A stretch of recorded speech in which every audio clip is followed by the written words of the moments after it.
Mesdames, Messieurs, bonsoir. Nous en sommes au dimanche 29 avril 2018. Bienvenue à cette édition du briefing de l'actualité, le LBIA. Comme vous le savez, nous ne sommes pas là pour nous disputer, mais discuter et vous apporter le maximum d'éclairage sur les faits saillants de l'actualité de la semaine. Le débat, c'est notre affaire. Comme nous aimons à le dire, c'est la Zéphira qui est terre du débat. Aujourd'hui, nous allons devoir échanger avec notre consultant maison, Bertin Assogbabliki. Bonsoir. Bonsoir.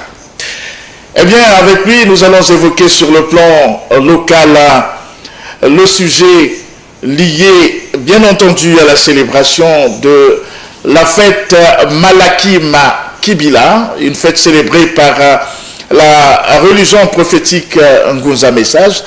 Juste après, sur le plan national, nous évoquerons cette question de deuil au sein non seulement de la République, mais précisément du Parti congolais du travail, avec le décès de l'ancien président du Sénat. Vous avez compris qu'il s'agit de vénérable Obami Itou.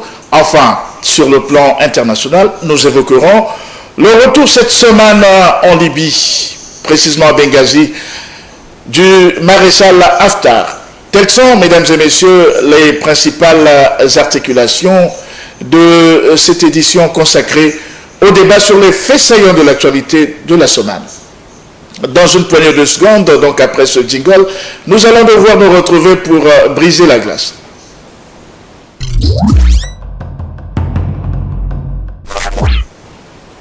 Voilà, avant d'embrayer sur le sujet de l'actualité locale, notre consultant maison, comme nous avons pris la bonne habitude de le faire, et notre question d'échauffement va aujourd'hui porter sur la corrélation entre la tradition et le modernisme. Pensez-vous que la tradition ait encore droit de citer maintenant? La tradition a droit de citer parce que cette tradition à ces poulains qui sont les fils du pays et les fils de la civilisation. Le modernisme aussi a sa place. Cependant, ce n'est pas les mêmes systèmes, parce qu'il ne faut pas oublier que l'Afrique a ses réalités et ses us et coutumes. Par conséquent, nous n'avons pas le droit, nous les Africains, d'ignorer ou bien de renier à nos us et coutumes.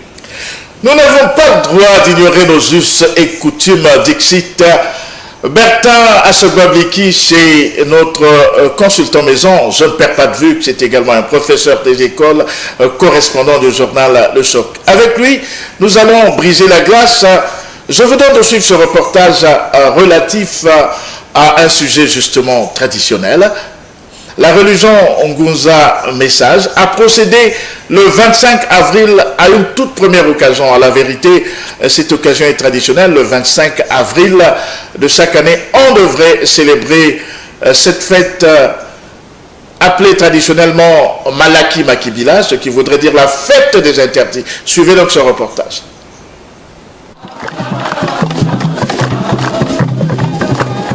Célébrée chaque 25 du mois d'avril, la fête de Kibila regroupe tous les adeptes de l'église prophétique Ngunza Message de tous les départements du pays autour d'une série de rituels au bord de la mer. Rituels au cours desquels des offrandes de sacrifices sont jetées à l'eau pour implorer les esprits de la mer face aux différents fléaux qui frappent le pays en vue d'une restauration totale selon cette religion.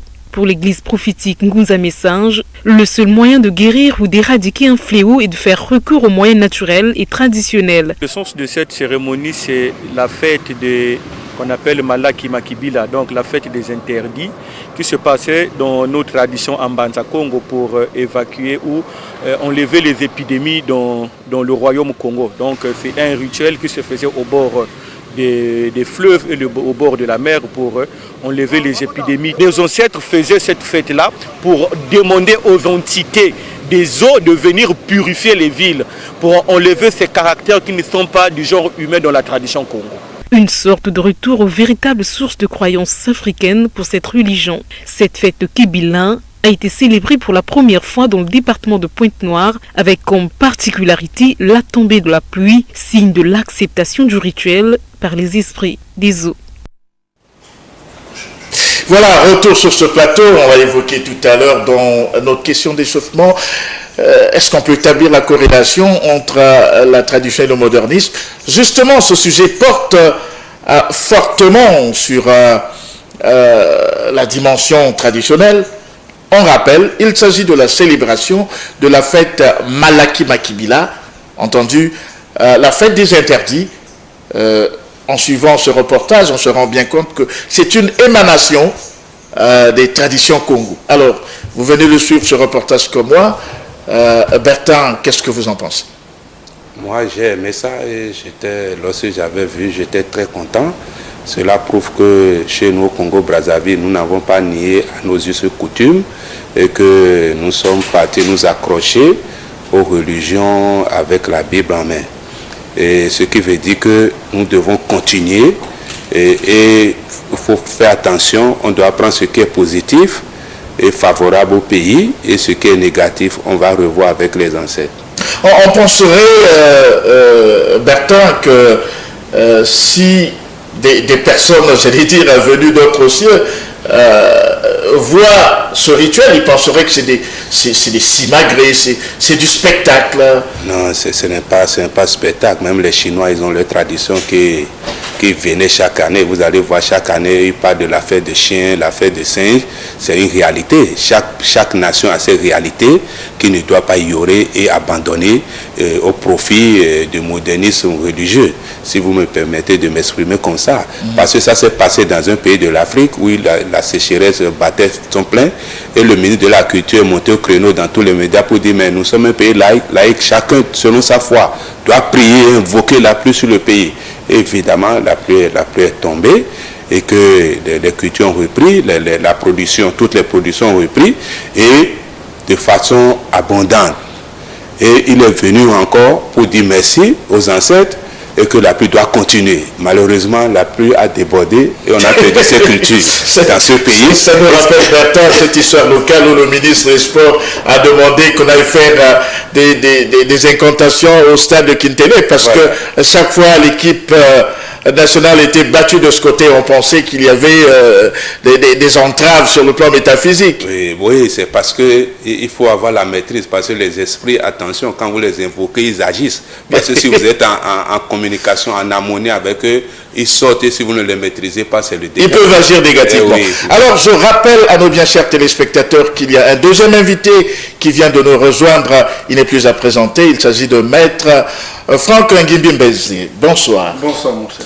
Alors, pour entrer dans le vif du sujet, Maître, ce reportage que nous venons de proposer à nos téléspectateurs est relatif à la tradition. La religion Nguza Message a célébré le 25 avril dernier la fête dite des interdits. Ils disent en langue Congo, je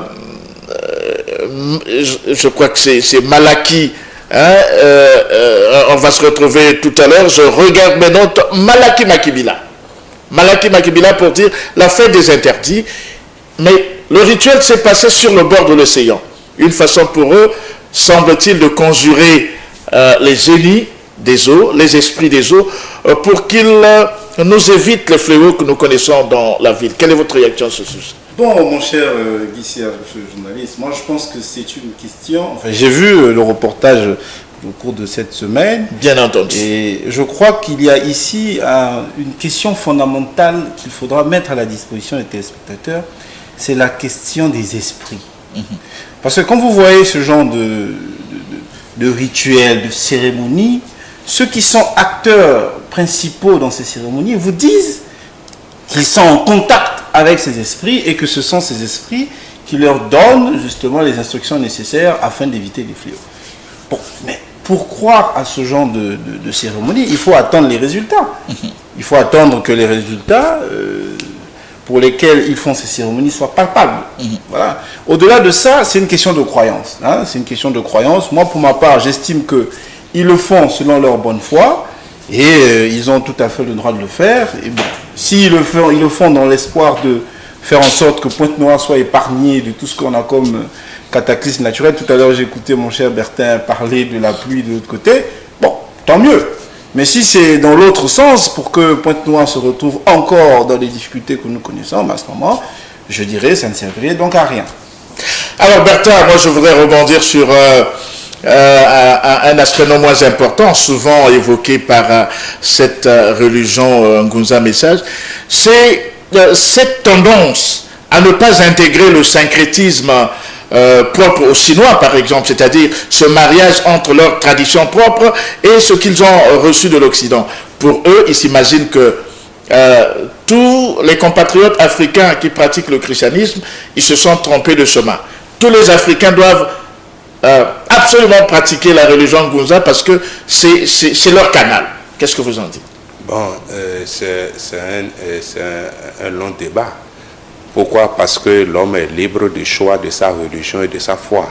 Deuxièmement, ils ont raison parce que ils pensent que les Européens là qui viennent nous implanter leur religion nous détournent de nos réalités et que nous allons faire face à leur religion, si bien que l'Afrique n'aura plus rien comme réalité ancestrale.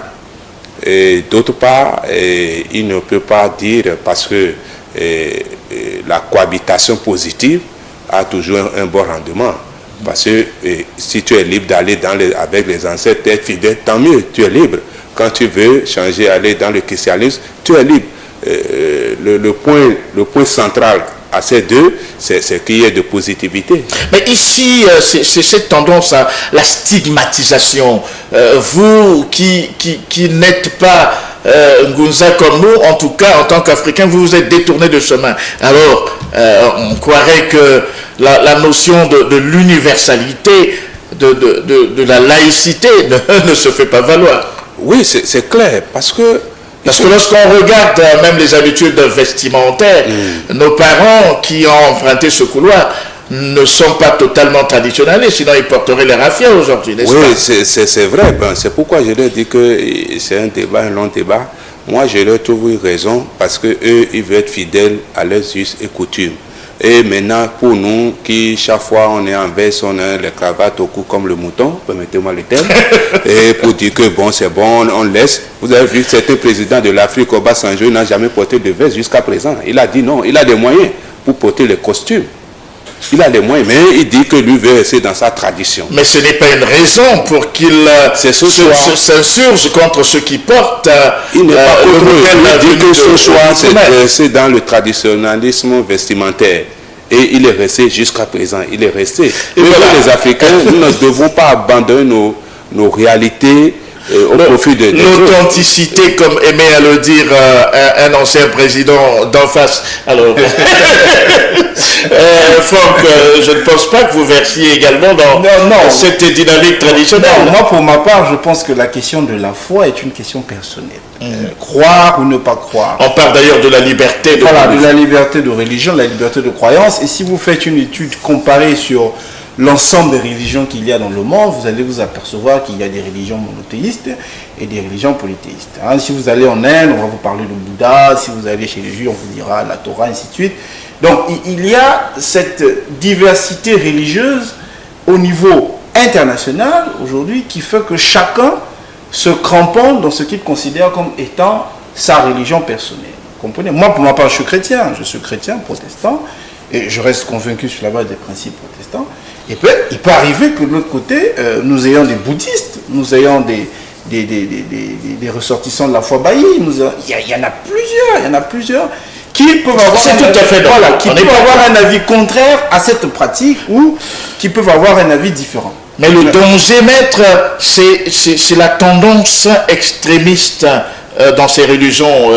Il faut le dire sans fausse modestie qu'aujourd'hui, il y a beaucoup de conflits dans ces religions, à la frontière de ces religions, parce que il y en a qui pensent que la vérité, c'est eux. Alors, on est obligé d'en arriver aux extrémismes que nous décrions aujourd'hui. L'apanage de la vérité n'est pas individuel. Nous prions tous Dieu, chacun selon la forme qu'il donne à Dieu. Vous comprenez? Moi, je vois ces rituels. Ils vous diront, mais qui de tous ceux qui sont en train de prier a pu déjà ressusciter les morts? Moi, je pense que c'est un grand débat philosophique et théologique que nous allons faire. Parce qu'après, ils vous diront, que c'est important que vous soyez dans notre religion parce que c'est nous qui avons l'apanage de la vérité. Nous savons que par vous. Mais le grand débat, c'est de savoir quel est le sens qu'on doit donner à la vie. La vie en elle-même, c'est tout un mystère. Voilà, donc il y a vraiment beaucoup d'enseignements qu'il faut vraiment mettre à la disposition des téléspectateurs pour comprendre que la foi, cette ferme assurance des choses qu'on espère, dépend de ce qu'on comprend, dépend aussi de ce qu'on entend. Parce que croire, c'est croire, mais ne pas croire aussi, il y en a une autre, c'est une attitude. Mais nous tenons à la liberté, n'est-ce pas, Bertin? Nous tenons à la liberté des religions. Pour la plupart du temps, nous sommes en Afrique, en dehors de quelques exceptions, dans des pays laïques, où on tolère la liberté de religion. Et donc, il n'est pas bon qu'il y ait des bornés qui pensent qu'eux, ils tiennent la vérité, parce que la conséquence, ce sont justement les conflits, et ça n'est pas bon. Oui, ça crée des conflits et ça crée beaucoup de dégâts, surtout sur le plan des sentiments. Moi, j'ai perdu ma première femme parce que je ne voudrais pas me convertir en islam. Pourquoi? Parce qu'on m'imposait, alors qu'on est en des projets avec l'âme, on a de très bonnes relations, on a eu le bac ensemble, alors qu'on savait qu'on va faire une histoire de nos relations. Malheureusement, on m'a imposé de non, tu dois être musulman, sinon... Il n'y a pas de mariage. Pas de mariage. La fille elle est tombée malade plusieurs fois. Dieu merci. Chacun de nous a trouvé une autre âme et a trouvé une place dans la société pour s'exercer. C'est là le négatif de l'imposition de religion ou des faits culturels. Voilà. Nécessité de ne pas imposer de religion. Chacun a la liberté de croire à sa religion. Chacun sa doctrine.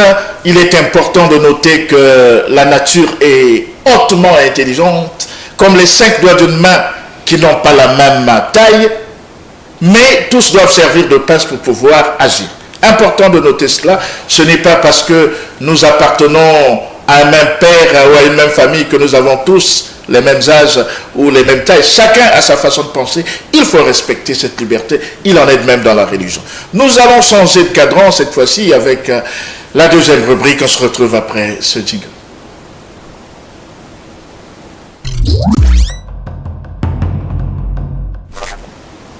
Nous en venons à une situation de deuil, c'est notre deuxième sujet. Vous le savez, ce n'est plus un secret pour personne. L'ancien président du Sénat, André Obameytou, a rendu l'âme à Dieu. Il a été rappelé à Dieu, comme le diraient certains puristes de la langue. C'est un haut fonctionnaire de la République, un cadre de la République, non seulement qu'il était membre influent du Parti congolais du travail, parce que membre du bureau politique, mais aussi, et c'est là le plus important, c'est un cadre de la République qui a été rappelé à Dieu. Comment vous avez accueilli ce message, Bertin? J'avais eu un choc et un grand regret pour lui, parce que c'est un monsieur qui a la maîtrise de soi. Il ne parle pas pour parler, il est prudent, et une fois en mission à Pointe-Noire, on s'est rencontré avec lui dans un des hôtels de Pointe-Noire et je lui ai dit selon lui quelle est sa philosophie en politique. Il me disait que non, la politique c'est une affaire de compréhension. La politique c'est une affaire de compréhension et de perception et de tact. Ce n'est pas affaire de parler, non. Il faut avoir des tact, il faut avoir la maîtrise de soi et que pour lui, on n'a pas besoin de faire de tapage pour dire qu'on est politicien. Et d'ailleurs, lorsqu'on suit, pour ceux qui l'ont suivi, bien entendu, le témoignage qui lui a été rendu par l'actuel président de l'Assemblée, Isidore Mvouba, il dit c'est un homme de grande modération. Tout à fait. Il ne parle pas beaucoup, toujours en train de concilier. Et quand tu veux discuter quelque chose avec lui, dans son point de vue, toi tu veux continuer, il coupe le débat et dit que non, c'est que vous m'excusez, et il s'en va pour lui. C'est un type qui a des principes. Comme on dit, la sagesse commande que lorsqu'on se rend compte qu'une eau est chaude, on ne la touche pas, on retire sa main. Et il est comme ça, c'est un type paix à son âme. Grande modération, paix à son âme. Oui. Alors maître, quel hommage vous rendez à cette figure emblématique de la politique congolaise? Je dis et je pèse le mot figure emblématique parce que du haut de mon statut de journaliste reporter, je n'ai presque jamais vu cet homme politique invectiver en public. C'est rare. Pas d'invective modérée, mais c'est extraordinaire et c'est une perte énorme pour la République. Oui, mon cher Guy, moi je paie à son âme. J'ai appris son décès, je crois que je devais être en train de travailler. Et je n'ai peut-être pas eu l'occasion personnelle de le rencontrer directement, mais je sais qu'il a assumé des plus hautes fonctions de la République. Hein. Il a été... Pendant le monopartisme, il me souvient, on était plus jeune, pionnier. Il était déjà commissaire politique, voilà, je me souviens, dans le département de la Bouenza. Je devais être enfant à cette époque, mais j'ai eu l'occasion de voir ce qu'il a dû faire quand il était à la tête du Sénat, et je pense que c'est un cas de la République qui vient de nous quitter. Je souhaite que ceux qui sont restés, du moins ceux qui autour de lui ont eu l'occasion de travailler avec lui, puissent tirer le meilleur de ce qu'il a été pendant ses fonctions de président du Sénat. Pour le reste, c'est une perte pour la République. Il s'en est allé. Bon, est-ce qu'on dirait, est-ce qu'il allait trop tôt ou est-ce qu'il allait trop tard? Mais ce qui est constant, c'est qu'il est déjà parti. Et donc, on dirait comme sur d'autres choses, il a fait son temps, parce qu'il faut dire qu'il nous quitte à un certain âge, voilà, relativement justement. Une soixantaine, autour de 70 ans, je crois. Voilà, c'est relativement important pour un Africain. Ouais, je pense qu'il a fait son temps, il a dû laisser ses marques. Aujourd'hui, on parlera de lui, hein, on parlera toujours de lui. C'est vrai que nos historiens, je ne sais pas s'il y en a plusieurs, mais dans l'idée de pouvoir pérenniser cette histoire congolaise, cette histoire des institutions congolaises, justement, il faut bien qu'on retiendra qu'à une certaine époque, eh bien, il a assumé ses hautes fonctions, et je pense que c'est à ce titre qu'il devra mériter tous les hommages de la République. Bien entendu, Bertin, il y a une idée qui taraude mon esprit. Devant la mort de certains compatriotes, il y a des esprits malins qui se disent, bon, le fait qu'il ait appartenu à un parti politique, sa mort ne devrait pas nous concerner. Sur cette base-là, est-ce que vous trouvez que c'est élégant, humainement parlant, lorsque une personne décède, qu'il soit de gauche, de droite, on devrait, je crois, intérioriser sa pensée pour certainement visualiser sa propre mort, parce que chaque cas de décès est un moment important pour s'interroger sur sa propre situation. Non, il faut pas oublier que dans la société, il y a des gens qui parlent pour parler, il y a certains qui ne pèsent pas leurs mots, ils n'ont pas la maîtrise de soi, donc ils lâchent seulement ce qu'ils veulent dire et c'est fini.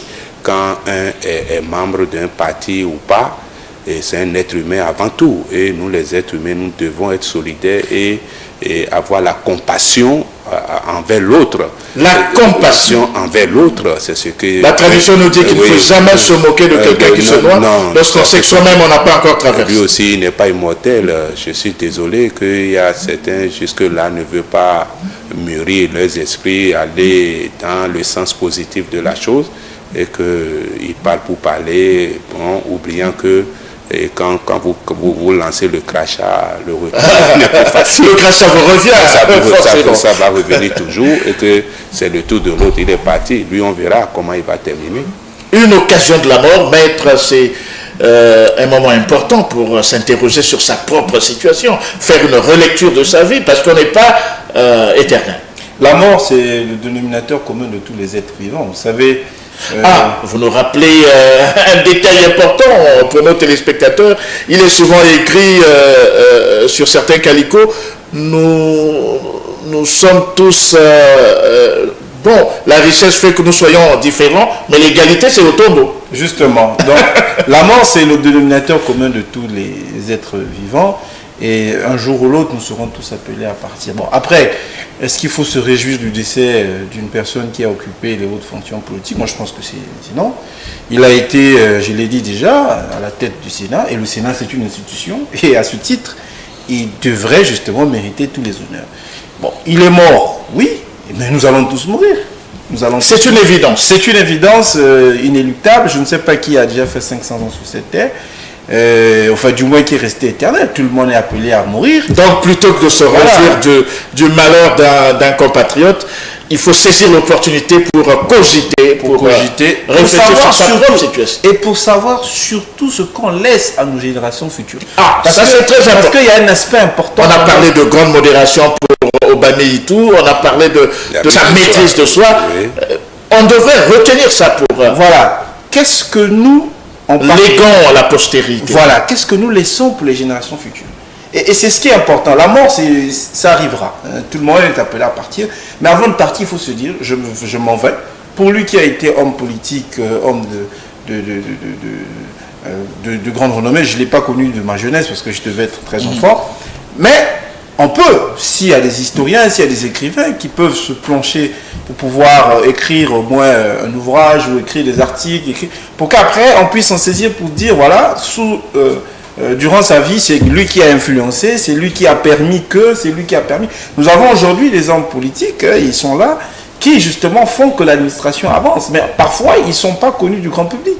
Parfois, quand ils décèdent, c'est là qu'on apprend que oui, c'est grâce à lui, par exemple. Certainement, parce qu'ils n'ont pas posé des actes importants qui feront qu'on les reconnaisse. On se souvient de ce que disait Martin Luther King: sois le meilleur quoi que tu sois, là où tu exerces, sois le meilleur de sorte que le jour où tu n'es plus, qu'on se souvienne que ici vécut un certain maître Frank Ngimbi-Mbeze, avocat de son état, avec une certaine logomachie. Et c'est justement ça. Donc la mort nous attendra un jour, mais voilà, nécessité devant la mort d'autrui de s'arrêter, de s'interroger plutôt que d'avoir un sentiment mitigé ou critique, parce qu'il y a critique et critique. Nous allons devoir aborder la troisième et dernière rubrique de cette émission. Il s'agit de l'actualité internationale. On se retrouve après ce jingle.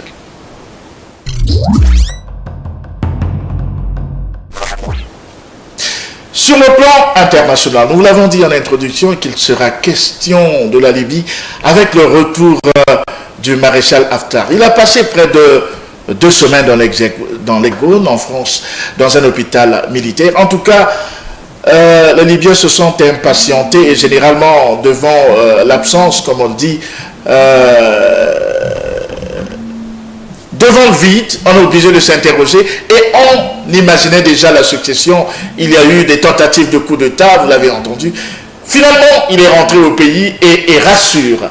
Quelle lecture pour ce fait marquant de l'actualité internationale? Oui, il a bien fait de vite revenir au Bécaye parce que j'avais déjà dit sur ce plateau qu'il me semble que les politiciens africains ont besoin d'une autre pédagogie politique parce que je n'ai pas compris pourquoi un adversaire devient un ennemi juré où on peut dire tout ce qui est mauvais sur sa personne.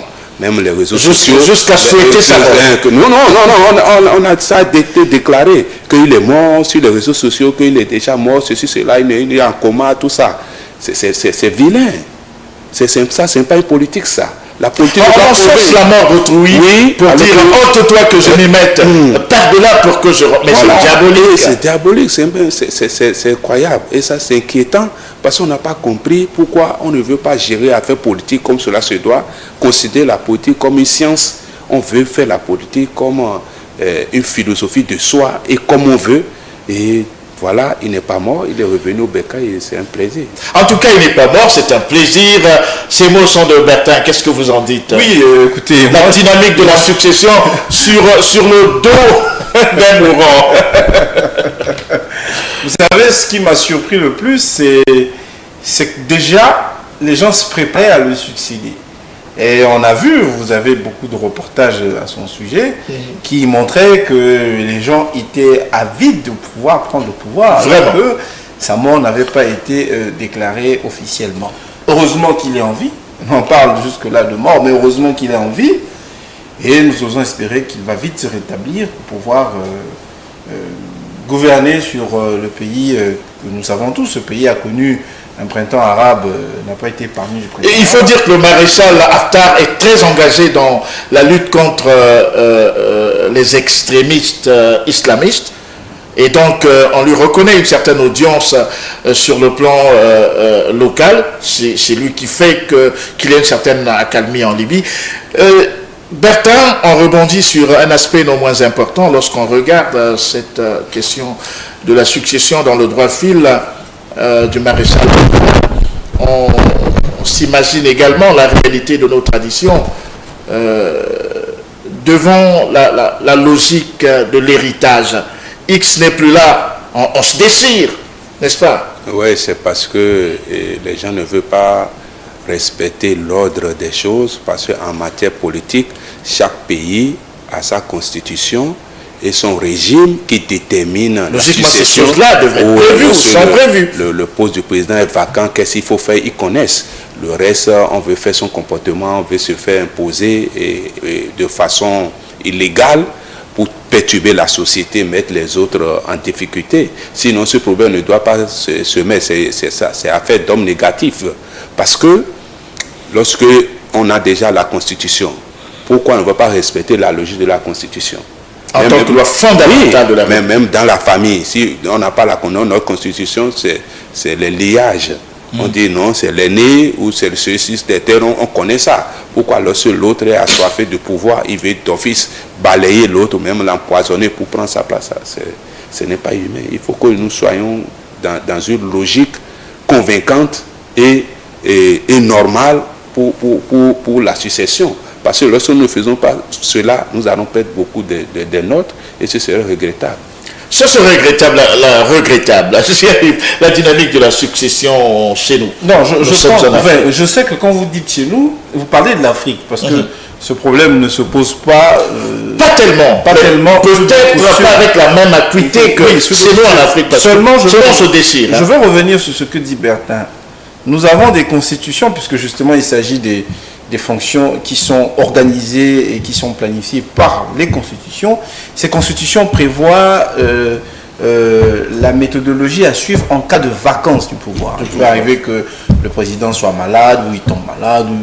Bref, il y en a plusieurs aspects qui peuvent se produire justifiant la vacance du pouvoir. Que disent les textes à ce moment-là?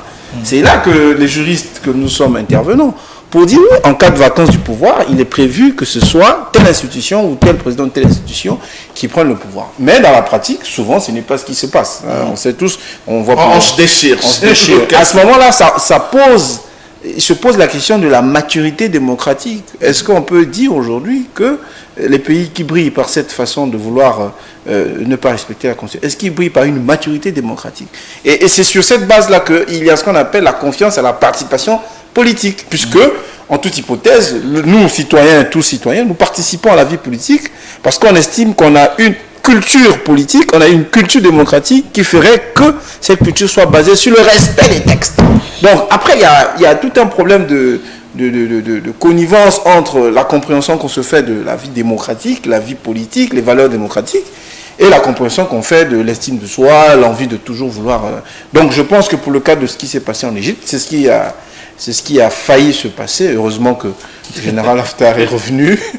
Il est revenu. On pourrait même dire, sur Dieu merci qu'il soit revenu. En tout cas, nous avons évoqué là le dernier sujet de cette édition du briefing de l'actualité.